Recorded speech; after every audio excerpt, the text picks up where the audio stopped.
introdução sobre essa responsabilidade civil, depois vou estar passando um pouco a palavra para a doutora Séfora, para falar um pouco também de como é esse direito médico da saúde lá em Portugal.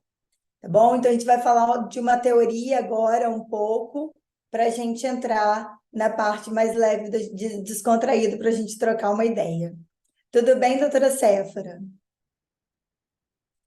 Então, tá. A responsabilidade civil, aqui no direito brasileiro, né, aqui à luz do direito brasileiro, ela é aquela responsabilidade de todos nós, cidadãos.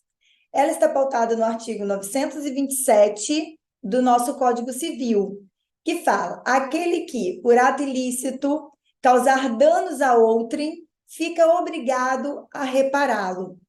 Então, basicamente, essa questão da responsabilidade civil médica está pautada neste artigo especificamente.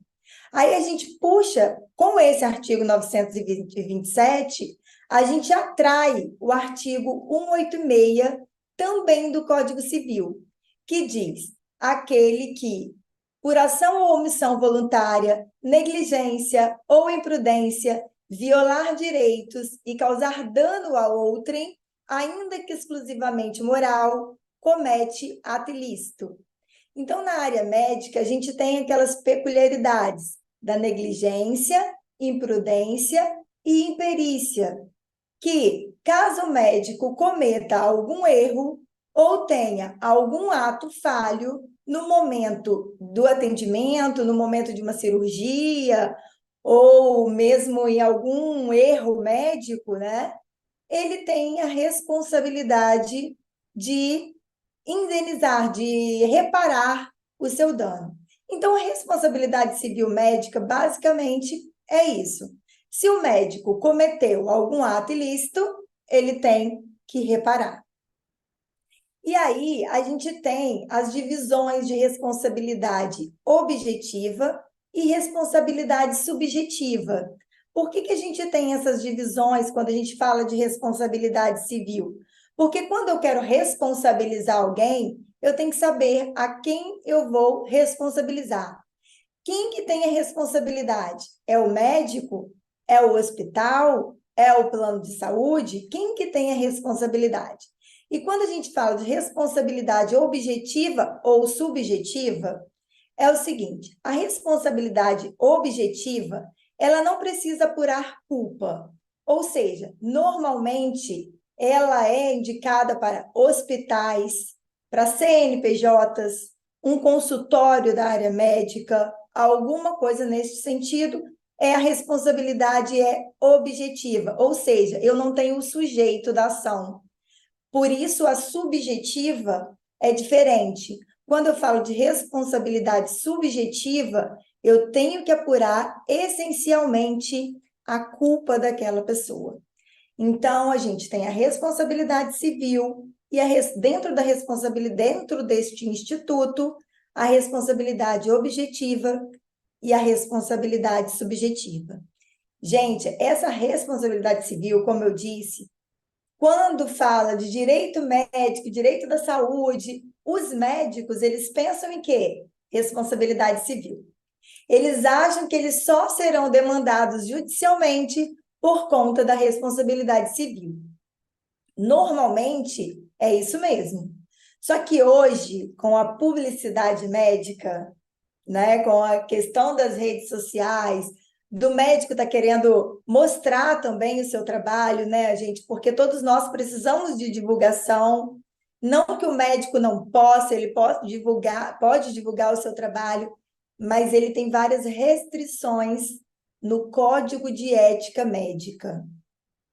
Então, o que tem acontecido hoje aqui também no Brasil, doutora Séfora? Não sei como é aí em Portugal, mas aqui no Brasil, os médicos também estão tendo demandas judiciais ou somente no CRM, né? Sobre o Código de Ética, quando eles estão infringindo o Código de Ética por conta da publicidade da área médica. Então, o que eu quero dizer com isso? Que direito médico da saúde não é só responsabilidade civil. muito embora esse é o foco maior. Mas tem também a publicidade médica. Isso dentro da área, digamos, do direito médico, mais especificamente. E dentro da área da saúde, aqui no Brasil, direito da saúde, digamos, a gente tem o amparo legal na nossa Constituição Federal, especificamente no artigo 1º, onde fala da dignidade da pessoa humana. Ou seja, toda pessoa tem a sua dignidade da pessoa humana de viver bem e de estar bem em sociedade. Então, por conta disso, a saúde também faz parte dessa questão da dignidade humana. Então, especificamente, o direito da saúde está amparado no artigo 1º, inciso 3º da nossa Constituição Federal. Assim como o nosso artigo 195 da Constituição Federal diz o seguinte: a Seguridade Social será financiada por toda a sociedade, de forma direta e indireta, nos termos da lei, mediante recursos provenientes do orçamentos da União, dos estados, distritos federais e município. Nada mais é do que o nosso SUS, né, gente? Nós aqui temos o nosso SUS, onde ampara a nossa saúde, o nosso direito, o nosso acesso à saúde. O que em Portugal não tem, né, doutora Séfora? Então, assim, essa minha introdução teórica, falando um pouquinho da responsabilidade civil, falando um pouquinho do nosso amparo legal, direito à saúde, falando que os médicos possuem o Código de Ética Médica, onde também tem várias restrições, e também nós temos muitas demandas aqui no Brasil sobre medicamentos, tá? Medicamentos, plano de saúde, e aí qual é o amparo legal? Código de Defesa do Consumidor. Então, fazendo um apanhado teórico, esses são os fundamentos que nós temos à luz do direito brasileiro nas nossas normatização, nas nossas leis, tá? Passo agora a palavra à doutora Séfora um pouco. Bom, então, já conheço a Raqueline, mais uma vez é uma honra, né, estar partilhando essa mesa com ela.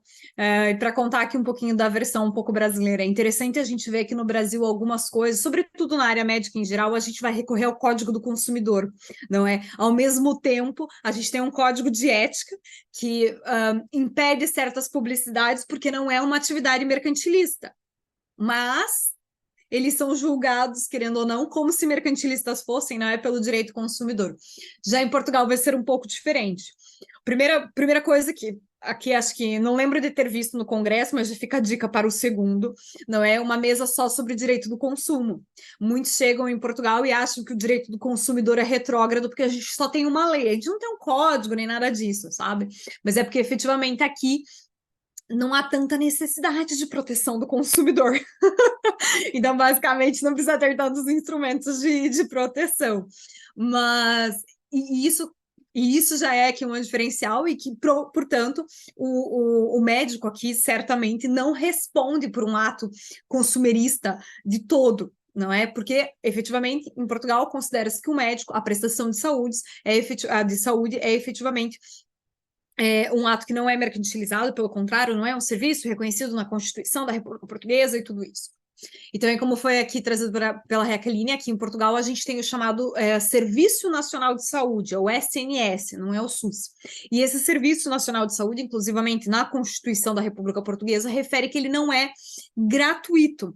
Pelo contrário, tá? A própria lei fala que ele é tendencialmente gratuito. E isso significa o quê? Significa que a gente acaba por ter uma saúde que é feita pelo Estado, não é que nem os Estados Unidos, tá? Tem os hospitais públicos, o atendimento público, só que quase tudo que a gente faz nesse sistema público a gente paga. Quem tem condições, não é? Quem efetivamente está numa situação de hipossuficiência não vai pagar, mas a gente sempre paga, e eu digo por isso, às vezes uma consulta, uns 4 euros, uma consulta de urgência, 20 euros, um internamento, nada absurdo, mas querendo ou não, tem essa comparticipação. E daí a gente entra para uma outra situação, como eu disse, então em Portugal os médicos vão responder na seara civil, não é? com um processo de responsabilidade civil que está lá previsto no Código Civil, que é a mesma coisa, por exemplo, os pais responderem pelos atos dos filhos, os empregadores que respondem pelos atos dos seus funcionários, enfim. Só que, em Portugal, a gente vai ter aqui dois tipos de responsabilidade civil, mas para os médicos a gente vai ter três. A gente vai ter a responsabilidade contratual, que deriva de um contrato, e, portanto, se o contrato foi defeituoso, se houve atraso, amora, não é? Ou se houve um incumprimento total, que é muito aplicada essa responsabilidade contratual em médicos que atendem em clínicas privadas, porque é feito um contrato. E depois a gente vai ter a responsabilidade extracontratual. A responsabilidade extracontratual, ela deriva aqui de violação de direitos, sobretudo aqui direitos absolutos, que a gente pode aqui interpretar, no caso, a ofensa à integridade física. Então, desse modo, a gente vai ter essas duas responsabilidades que estão previstas no Código Civil e, portanto, o médico que atua na área privada pode responder tanto por um cumprimento defeituoso, por um atraso ou pelo incumprimento em si do contrato. Por exemplo, a gente vê isso mais facilmente na questão estética, não é? Como a gente pode ver aqui o simples fato de uma cirurgia que vem aqui causar uma situação de alguma negligência, alguma coisa, vai ser efetivamente uma violação aqui, ofensa à integridade física. Em alguns casos, pode afetar os direitos de personalidade, porque a maior parte dos processos que a gente tem aqui na área médica se refere ou à negligência médica, ou então à falta do consentimento informado e esclarecido, não é? E nem sempre a falta de consentimento informado e esclarecido resulta efetivamente de uma ofensa à integridade física. Só que daí a gente vai olhar para a lei e tem mais uma situação. Quando a gente fala de médicos, de profissionais do Serviço Nacional de Saúde, existe uma lei própria, que é uma lei de responsabilidade civil extracontratual do Estado. Porque, como eles são funcionários do Estado, é o Estado que vai responder, e só em alguns casos, esses médicos é que vão ter que fazer o pagamento de indenização e tal, porque às vezes a culpa, na verdade, do procedimento ter dado errado não é efetivamente do médico, e sim da própria gestão da saúde. Por exemplo, a gente sempre faz. Eu sempre lembro, eu fiz uma cirurgia no joelho e eu estava sempre preocupada se eles não iam me fazer a cirurgia no joelho errado, né? No Brasil é muito comum acontecer esse tipo de coisa. E a culpa nem sempre é do médico, talvez, né? Mas às vezes é um prontuário mal escrito, algum funcionário, algum enfermeiro, alguma coisa, um atraso em um atendimento ali na parte da triagem, não foi efetivamente o médico que fez aquilo. Às vezes é a secretária, é aquela pessoa ali do balcão.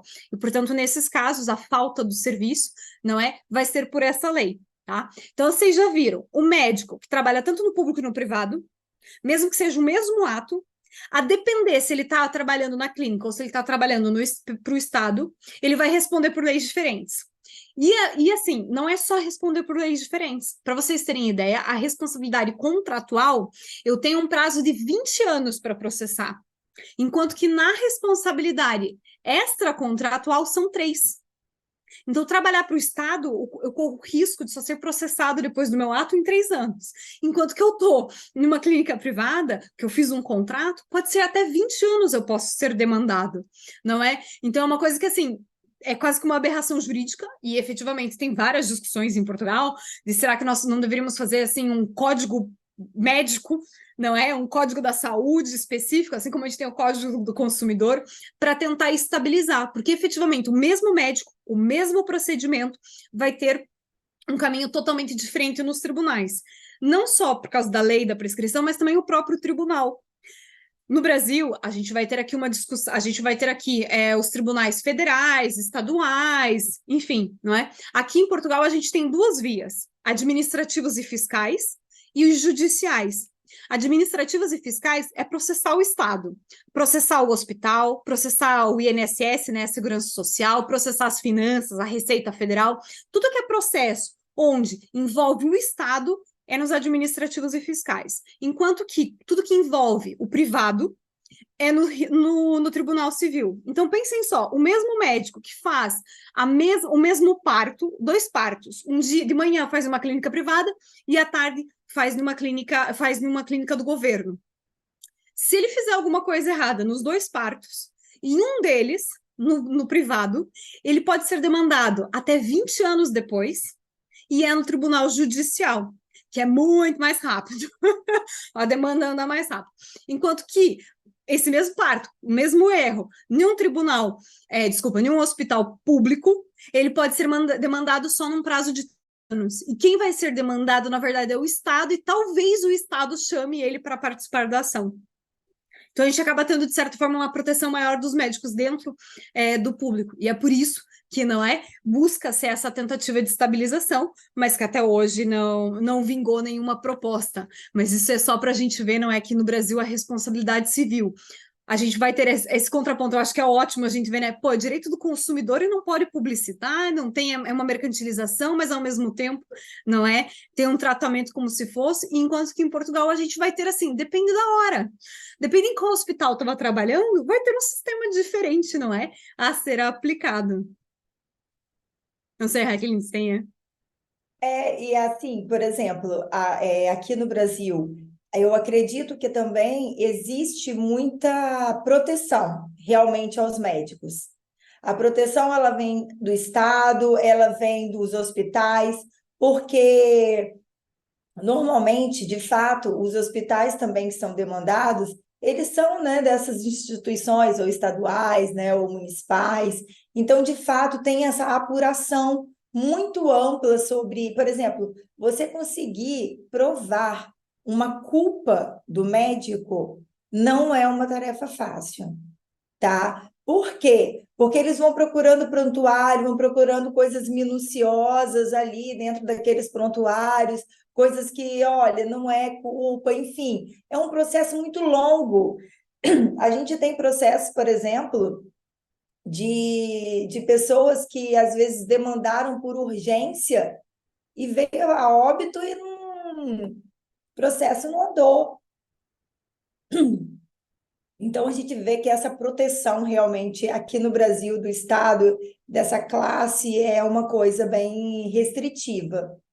Mas eu acho que ainda assim, nós temos uma judicialização muito grande, sim, aqui no Brasil. Quando eu conversei com a doutora Séfora até sobre isso lá atrás, ela falou que lá não é tão ampla assim essa judicialização da medicina, o quanto é aqui no Brasil. A gente tem muitas demandas judiciais, principalmente na questão das medicações.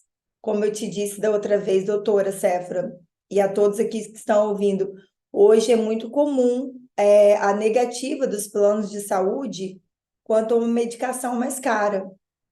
A medicação é um pouquinho mais cara não, né, gente? Eu digo assim, a medicação é 3.000, 4, 5.000 reais. Um medicamento que vai usar por mês é um medicamento extremamente caro. 800 reais, 2 ampolas por mês é extremamente caro. E o plano de saúde, ele não quer mais cobrir essas medicações. Mas, na verdade, ele sabe que ele é obrigado a arcar com esses custos de medicamentos muito elevados, tá? E eles simplesmente negam. Por quê? Porque tem muita gente que não procura a justiça. E aí, para eles, é mais benéfico eles negarem esses remédios e, em cima daquelas pessoas que não demandam judicialmente, eles têm muito mais vantagem sobre isso. Porque, exemplo, se eles negam para 10 pessoas, 4 pessoas demandam judicialmente, para eles está ótimo. E é assim, normalmente a gente entra com ação judicial, com pedido de liminar, né, por conta da urgência da medicação. A medicação é liberada, a Unimed, ou aqui, né, em Cachoeiro de Itapemirim, por exemplo, a Unimed é muito forte, né, é um plano de saúde mais forte. Mas aqui no Brasil nós temos inúmeros planos de saúde. Aí eles liberam a medicação, exemplo, liberam uma dose e já recorrem da liminar do juiz. Então, aí o processo vai andando, e aí vai postergando, e aí vai demorando, e eles vão ganhando tempo. E aí eles vão, às vezes, descumprindo essa liminar, porque às vezes tem juízes que colocam uma multa menor do que o valor do medicamento. Ou seja, melhor eu negar o medicamento. Então, o que acontece? Essa questão da judicialização da medicina, essa questão das demandas na área da saúde, elas precisam ser mais claras, mais esclarecidas para a sociedade. O cidadão ele precisa saber dos direitos dele, que eles têm direito à saúde. Isso é constitucional, isso está na nossa Constituição aqui no Brasil. Então, assim, às vezes fica, não vou demandar, não vou fazer isso. Aqui não tem direito a nada. Nós temos sim, assim como o SUS também. A gente tem direito de pedir ao SUS. Eu me recordo num caso prático, agora bem recente, de uma gestante que ela tinha, porque hoje aqui, não sei como é aí, doutora Séfora, em Portugal, mas aqui hoje há uma ênfase muito grande nos partos humanizados. E isso está muito em alta aqui no Brasil. E não, eu não estou fazendo juízo de valor aqui, se é melhor, se é pior, não é isso que eu estou dizendo. Eu acredito muito nos benefícios do parto humanizado. Mas chegou uma cliente no escritório que ela tinha vários riscos para um parto humanizado. E ela não conseguia liberação para exigir uma cesariana pelo SUS, porque hoje a obrigatoriedade inicial é que o parto seja humanizado. Só que assim, olha só, a gestante, quando a mulher está grávida, ela emocionalmente já está abalada, tem toda aquela situação de estar grávida emocionalmente, e aí ela ainda tem que demandar judicialmente para uma coisa que é óbvia. Se ela tem um laudo médico, aí ela vai na ginecologista, que acompanha ela no SUS, pede um laudo por conta dos inúmeros problemas que ela tem de saúde. A ginecologista, a própria ginecologista, fica insegura de dar esse laudo. Então, a gente tem essa proteção por trás dos hospitais, do Estado mesmo, de um contorno que causa dificuldades no nosso direito à saúde, nos nossos direitos legais. Então, assim, eu acho que isso tem que ser bem esclarecido, porque as demandas judiciais na área da saúde, elas são necessárias. Em muitos casos, elas são precisas. Então, não pode ter receio em fazer. E não é só a responsabilidade civil, como eu disse lá atrás. Porque a maioria das pessoas acha que direito médico é responsabilidade civil. Não é.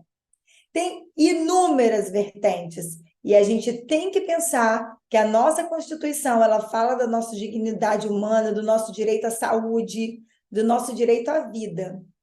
Então, a gente tem que lutar por isso. E aí a gente fala um pouquinho agora, para também não...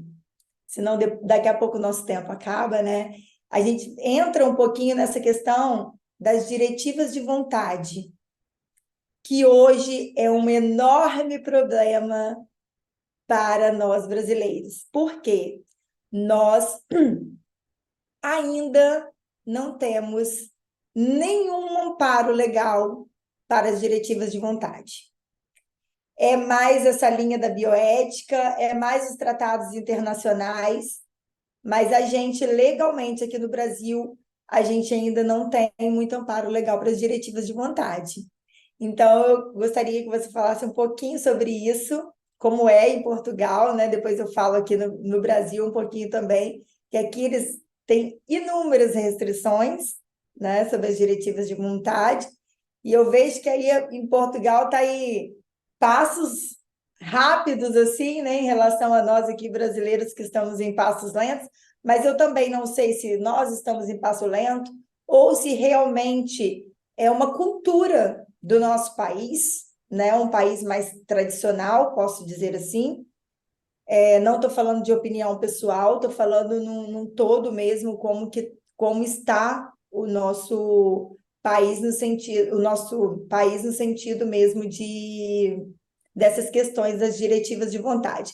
E só para finalizar aqui essa parte, queria falar, doutora Séfora, quando você falou do código de ética, aqui no Brasil a gente tem um código de ética médica sobre a questão da publicidade médica bastante restritivo por conta desse capitalismo exacerbado, porque pessoas não podem ser tratadas como objeto, que eu vou na loja e compro.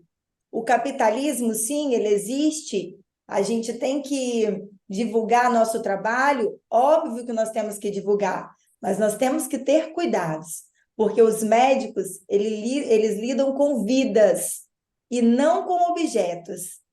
E aí a gente parte daquele princípio da questão que aqui no Brasil, a medicina não é resultado, a medicina é atividade meio. E aí vem hoje a questão da estética, que está vendendo a medicina como resultado. E isso é um embate muito grande hoje entre os médicos na linha estética e entre os outros médicos. Por quê? Porque a medicina lutou muito para que a medicina fosse atividade meio e não fim, porque a medicina ela não promete a cura, ela não pode prometer, até porque cada organismo é de uma forma, cada tratamento é de uma forma. E a medicina lutou, os médicos lutaram muito para que a medicina fosse atividade meio, e hoje na estética, né, nós estamos prometendo resultados, nós estamos fazendo antes e depois. Aqui no Brasil não é permitido que os médicos postem foto de antes e depois, e a gente vê que isso é muito comum. Então, fiz esse adendo aí, porque eu vi que você falou um pouquinho do Código de Ética Médica, dessa questão da mercantilização da medicina. Então, fiz esse puxadinho aí, só para esclarecer essas questões aí, que realmente está bem alta aqui no Brasil, da publicidade médica. E te devolvo a palavra para falar um pouquinho das diretivas de vontade da bioética.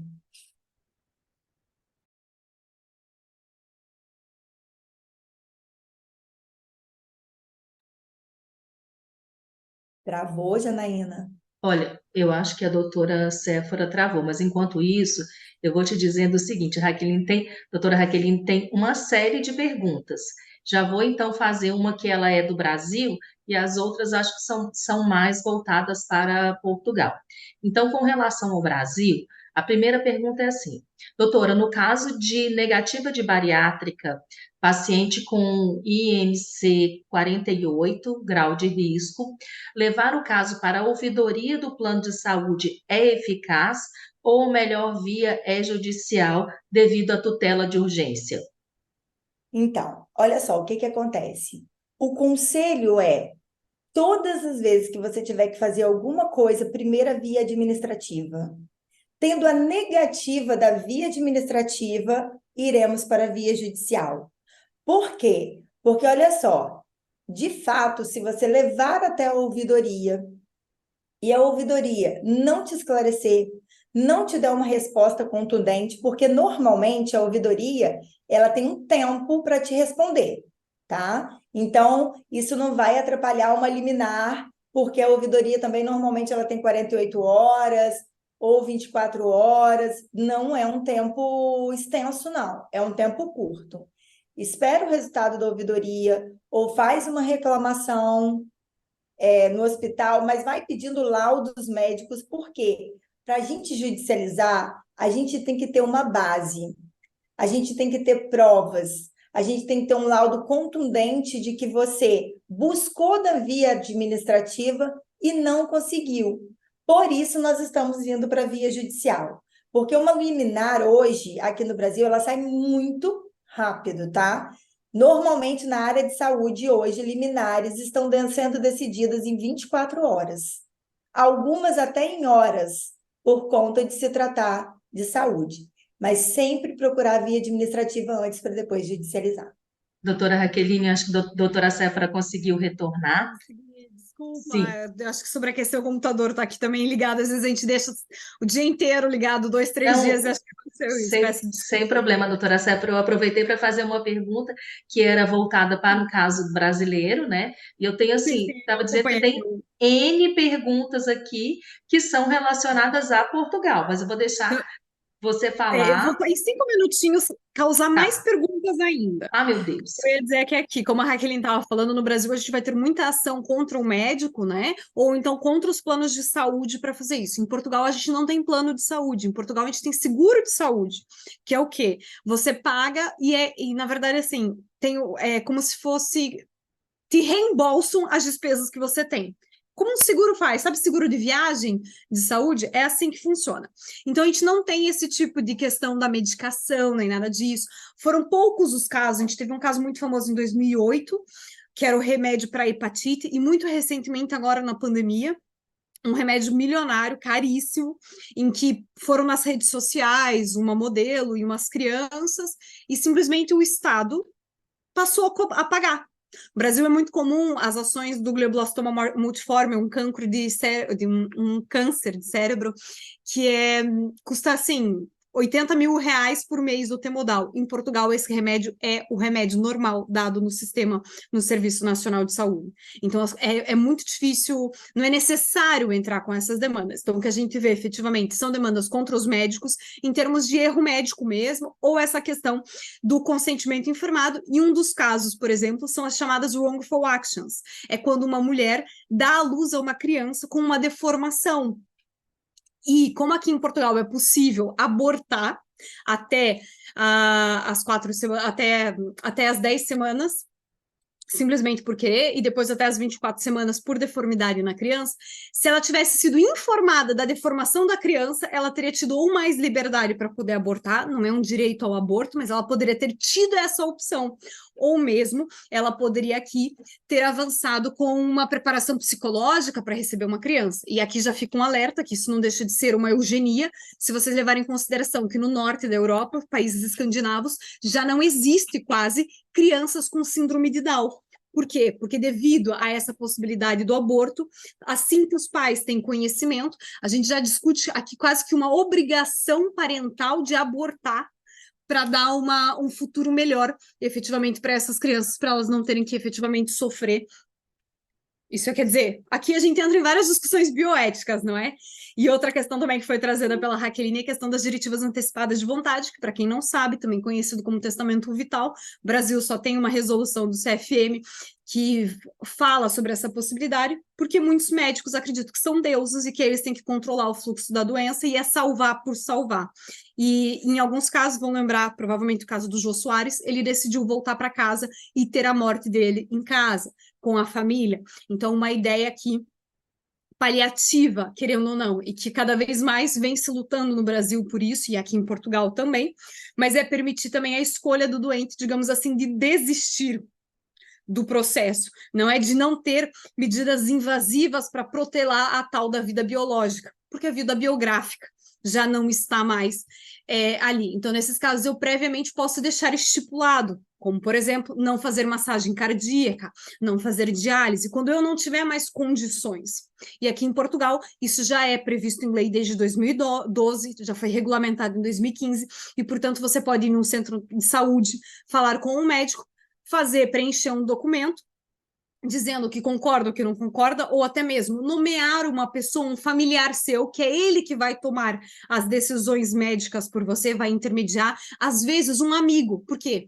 Há muito essa proteção da família, a família é muito egoísta no momento de uma doença de um familiar, e portanto não, tem que salvar de toda forma, e se é uma pessoa que não concorda com isso, pode vir aqui nomear uma outra pessoa ou até deixar escrito as suas vontades. Então, isso já é previsto por lei e os médicos devem cumprir. Portugal nunca houve processo nessa área, mas digo que no Brasil já temos algumas jurisprudências sobre esses assuntos, inclusivamente tem uma providência cautelar, se não me engano, uma liminar, para garantir que os médicos, quando a pessoa ficar doente, ela nem está doente ainda, terem que aceitar o que está escrito nesse documento. Para vocês terem ideia como no Brasil, essa falta de lei leva a isso. Já falei também a questão do aborto, que coloca aí, querendo ou não, em causa um pouquinho a questão da dignidade humana ou da pessoa. Isso não é uma questão de posicionamento, mas como a Raquel trouxe essa coisa de não é um objeto, é você que decide, os médicos devem cuidar tudo. A gente começa a colocar aqui essas questões, também porque esse ano Portugal promulgou a legislação referente à morte medicamente assistida. Então, a gente já tem lei em Portugal que prevê que os médicos médicos e enfermeiros, tanto no Serviço Nacional de Saúde, como em serviço privado, desde que regularizado, assim como outros países licenciados, assim como outros países na Europa, como Bélgica, Holanda, Espanha, França, que já reconhecem, possam fazer a morte medicamente assistida em casos de pessoas que estão em um nível muito grave, querendo ou não, e, portanto, optam por abreviar querendo ou não, a vida, sendo certo que a morte medicamente assistida, a gente está falando aqui da própria pessoa ter condições de ela mesma administrar a medicação. Não é a mesma coisa que a eutanásia, onde na eutanásia é um terceiro, um médico que vem desligar os aparelhos, vem injetar alguma coisa ou algo do gênero, não é? É totalmente diferente. Sendo certo que, como eu disse, foi publicada a lei, mas Portugal é muito inovador legalmente, adora uma legislação nova, mas a regulamentação sempre demora, como as diretivas antecipadas de vontade. Foi em 2014 a lei, mas ela só entrou efetivamente na prática depois da regulamentação, que foram 3, 4 anos depois. Então agora a gente está nessa espera. Assim como também outra situação que também traz questões bioéticas a serem levantadas, é a questão da gestação de substituição. No Brasil, mais uma vez, CFM, Conselho Federal de Medicina, já fala sobre gestação de substituição, já tem a possibilidade de autorizar quando uma mulher não tem condições de ter filho, não tem útero ou não tem mais, enfim, por alguma mazela, alguma coisa, não pode ter filho, é possível um familiar na linha, acho que até linha colateral, quarto grau, algo do gênero, não é? Pode ter essa gravidez altruísta. Já em Portugal, entre 16 e 18, 2016 e 2018, foi reconhecida a possibilidade de terceiros. Tá? Claro que foi considerado depois inconstitucional, e aqui é um grande problema, estamos na Europa, trânsito livre entre os países, e não sei se acompanharam, a guerra na Ucrânia foi um pesadelo para muitos futuros papais, porque o berço da Europa da gestação de substituição é a Ucrânia, as mulheres ucranianas são as barrigas de aluguel mais conhecidas da Europa, e que facilitava, de certa forma, o reconhecimento e, querendo ou não, a filiação dessas crianças, e agora já fazendo a ponte lá da adoção à brasileira, que a gente estava falando ontem na outra mesa, não é? Relativas aqui às questões de filiação. E, portanto, para conseguir efetivamente reconhecer essa questão da gestação de substituição em Portugal, mais uma vez, esse ano, temos também legislação nova, que viabiliza uma terceira, uma mulher qualquer que não tenha vínculo familiar, poder ser essa barriga, não é? Gestar essa criança. Entretanto, já adianto que financeiramente não é permitido. Diferente que o Cristiano Ronaldo, que já foi várias vezes lá nos Estados Unidos, não é?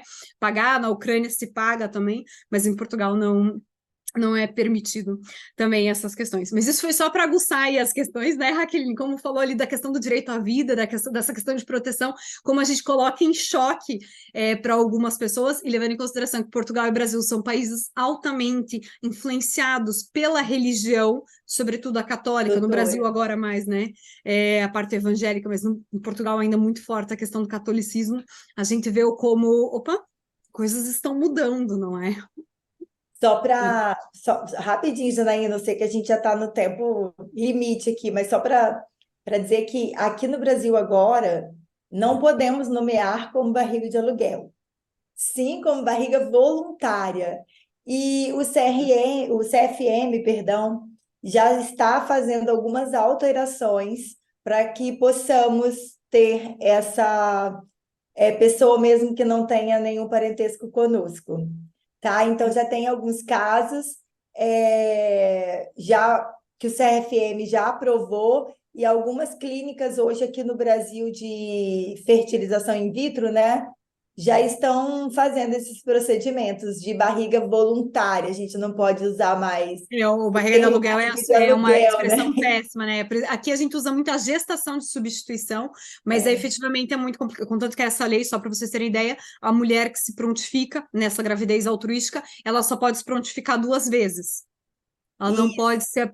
Porque o grande desafio dessas gestações é o fato de a gente ter países subdesenvolvidos, sobretudo, ou países com menores condições, transformar aquilo em um ambiente, em uma comercialização, a ponto de que, querendo ou não, não deixa de ser como acontece no tráfico humano, a prostituição, né? Pessoas mais fragilizadas vão sofrer com tudo isso, né? Por um lado, é positivo para dar direito para algumas mulheres terem acesso à filiação, mas é assustador para outras. Olha, eu tenho que aproveitar porque eu preciso fazer as perguntas que chegaram aqui. Muitas já foram respondidas pela doutora Séfora, tá? Porque tínhamos perguntas a respeito de plano de saúde, se em Portugal, como funcionavam os planos de saúde, você já respondeu que não tem. A questão da medicação de alto custo também já foi respondida, né? Tinham várias perguntas a respeito da morte assistida, né, também já foram respondidas, e o que ficou aqui ainda sem sem ter sido tocado, né? Vamos lá, a questão do parto. A gestante em Portugal, ela pode escolher se ela quer ter um parto humanizado, um parto natural ou uma cesariana. Como isso se dá em Portugal? O que acontece? Portugal, a gente ainda tem um paternalismo médico muito forte. E isso é por culpa da própria cultura, da própria sociedade, de não colocar em causa a decisão médica. Tá? Então, a gente agora é que começa a se ter mais discussão sobre as violências obstétricas, assim, há muito pouquíssimo tempo. Então, ainda não tem muito disso. Em princípio, aqui a gente não tem como é no Brasil, não, tem que ser cesárea e pronto, porque é uma questão de economia do Sistema Nacional de Saúde, não vamos ficar aqui à espera. Não, aqui não tem isso. Aqui, efetivamente, tenta-se o parto natural, se não der, não é o parto, é parto normal, não é? Se não der, efetivamente vão para a cesárea, mas não é tão facilmente marcar simplesmente uma cesárea, não é? Os médicos vão tentar. Claro que, por exemplo, uma médica, uma gestante que tem aqui alguma propensão de alguma doença, alguma coisa, ela vai ser tratada por uma equipe multidisciplinar e, portanto, vai ter todo um acompanhamento. Então, tudo fica sinalizado. Um grande desafio que a gente tem hoje, tá, é na altura do verão. A altura do verão em Portugal é crítico por N razões, não só pelo excesso de calor, é uma altura em que há muitos fogos, porque é um país muito seco, fica muito seco na altura do verão, e também é uma altura que efetivamente as pessoas tiram férias. Se no Brasil, janeiro, nada funciona, Portugal, final de julho, agosto e setembro, nada funciona. E nessa altura, muitos médicos tiram férias, e portanto existem maternidades que ficam sem médicos suficientes. Então, eles estão tentando aqui colmatar essa situação, em que, por exemplo, se normalmente tem que ter 2 obstetras à disposição de uma urgência, eles estão começando agora a ter que aceitar que seja um cirurgião geral e um obstetra, porque não há médicos suficientes na área. Cada vez mais, sobretudo no interior, não há médicos. Então, está tentando mais e mais medidas para tentar incentivar esses médicos, porque, diferente do Brasil, ganha muito dinheiro. O profissional da saúde ganha muito dinheiro. Em Portugal, o profissional de saúde ganha bem, mas não tão bem. Porque a gente aqui em Portugal, para vocês terem ideia, tá? Uma pessoa que limpa, digamos assim, um lixeiro ou algo do gênero, ele ganha um salário mínimo. Enquanto que um médico vai ganhar o quê no público? 5, 6 salários mínimos. A gente não tem um abismo salarial tão grande como no Brasil, tá? A Doutora, gente brinca aqui que o máximo aqui de uma pessoa, a gente vai ter aqui 15 salários, 16, 20 salários, é uma pessoa muito acima, enquanto que no Brasil a gente às vezes fala de 1.000 salários de diferença, não é? doutora, eu só vou jogar a outra pergunta porque a gente não vai ter tempo para um detalhamento, tá? Tá. Vou traduzir assim, porque a pessoa escreveu bastante, vou dizer assim, com relação a transplante de órgãos, né? Porque aqui a gente precisa da autorização da família, e como é isso em Portugal? Portugal, a gente tem uma diretiva europeia. Você está em Portugal, você é doador. Se você não quer ser doador, você tem que se registrar no sistema, que é o RENDA, RENNDA, que é o Registro Nacional de Não Doadores. Caso contrário, você é doador. Corpite morreu aqui, eles tiram tudo e fazem o que for. Não perguntam para a família. Não tem essa de opção, né? No Brasil, efetivamente, é uma tristeza que mesmo que você autorize, a família pode impedir. Mas aqui não, a lei diz, tá aqui, os órgãos serão doados, exceto se você registrar. Olha, essa é minha agora, é minha colocação. Não é nem pergunta, não, tanto para vocês duas, né? Já percebi e já vou colocar aqui como sugestão para o próximo congresso, que é essa parte de direito da Certo. saúde, ela vai ter que ser desdobrada em várias outras mesas, porque são muitos temas, coisas assim, de extremamente relevantes. Foi assim, o GT dos que eu estou acompanhando, o que mais teve perguntas até agora. E olha que eu filtrei, juntei perguntas que eram comuns, tá? Mas olha, 4 minutinhos, 2 minutinhos para cada uma fazer as suas considerações finais, hein? Tá bem. Posso fazer, doutora Sefra? Então, eu acho que realmente, Janaína, é um assunto muito amplo é um assunto muito atual e muito pertinente. Eu acho que quando você diz que a questão mesmo da gestante e da gravidez, para mim, é uma contradição, porque nós estamos lutando pelas diretivas de vontade, pela vontade das pessoas, e antes a cesárea era melhor, agora, bem antigamente, o parto humanizado, o parto natural era melhor, depois veio a cesariana, agora voltou a ideia do parto humanizado. Então, eu acho assim, a gente precisa respeitar muito o ser humano. E eu acho que no direito médico e direito da saúde é exatamente isso que nós estamos precisando. Levar para essas pessoas conhecimento jurídico sobre os direitos que eles têm, o direito à dignidade humana, o direito à vida, o direito à própria vontade. Então, eu acho que é isso. Legislação nós temos, amparo legal nós temos, o que nós precisamos é falar mais sobre direito médico da saúde. Eu agradeço imensamente a todos vocês que estiveram aqui conosco, principalmente a Janaína pelo convite, a Damásia, a Flaviana, e falo para a doutora Séfora que foi uma honra e um grande prazer conhecê-la. Espero que tenhamos vários outros momentos juntas. Obrigada e boa tarde.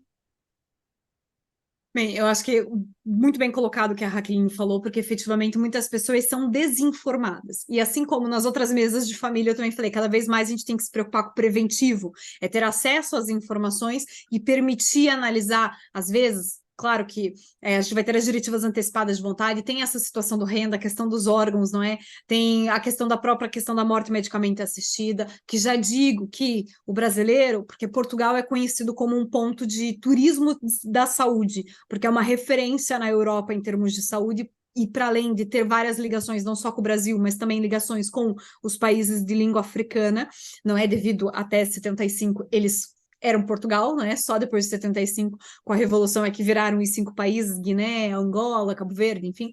Ainda vem muitas dessas pessoas para cá, justamente para se utilizar da saúde. Até a gente nem tocou no assunto, mas só para vocês terem ideia, a telemedicina já existe em Portugal desde 2003, e era justamente em um projeto de questões cardíacas com Angola e Cabo Verde, enfim.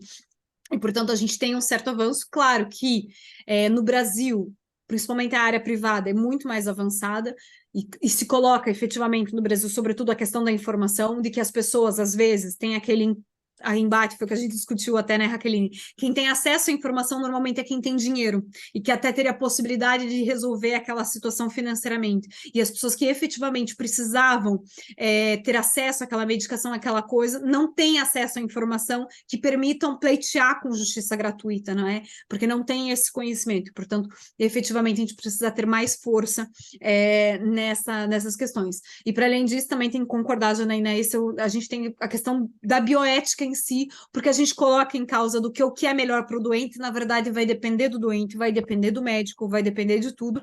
E até já deixei aí um tema, para vocês terem ideia, o meu doutoramento foi na área médica, não é? E eu trabalhei sobre o direito de não ser informado. É o contrassenso do que a gente tem hoje, não é? Os médicos são processados por darem informação, e eu ali defendi a responsabilidade civil do médico que dava a informação quando o doente não queria. Porque há pessoas que não querem ter a informação justamente por essa questão aqui psicológica, que vai variar de 30, cada um, 30 emocional, não é? segundos, hein? E, não, era isso mesmo, era só para já também ter aguçar aí para o próximo congresso, já sabe, alguns GTs sobre a área Olha, médica, bioética, a saúde, e fazer com que as pessoas também tragam as opiniões, não é? gente, Portanto, eu agradeço demais a participação de vocês, doutora Raqueline, doutora Séfora. Já todas as sugestões já estão anotadas aqui, porque tenho certeza que esse é um tema que vai perpassar todo o Luso 24.